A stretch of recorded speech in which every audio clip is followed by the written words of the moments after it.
Case है, इमरान खान के वकला की काबिल जमानत वारंट बहाल रखने की इस्तदा, इसी बारे में तफसीलात हासिल करेंगे। एहतशाम अली हमारे साथ मौजूद हैं। जी एहतशाम।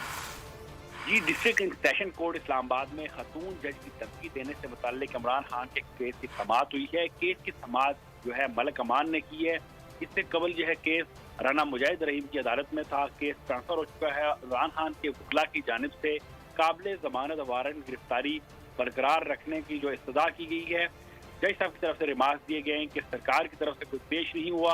तो उस हवाले से जब वो पेश होंगे तो देखते हैं। इस इमरान खान के वकील ने इस्तदा की कि मैंने हाई कोर्ट जाना है, तो जज साहब ने उनको हाई कोर्ट जाने की इजाज़त दे दी है और केस की समाअत 11 बजे तक जो है वो मुलतवी कर दिया है। मैं वाज़ेह करते चलूँ, खातून जज धमकी केस में राना मुजाहिद रहीम ने इमरान खान के नाकाबिल जमानत वारंट गिरफ्तारी जारी किए थे।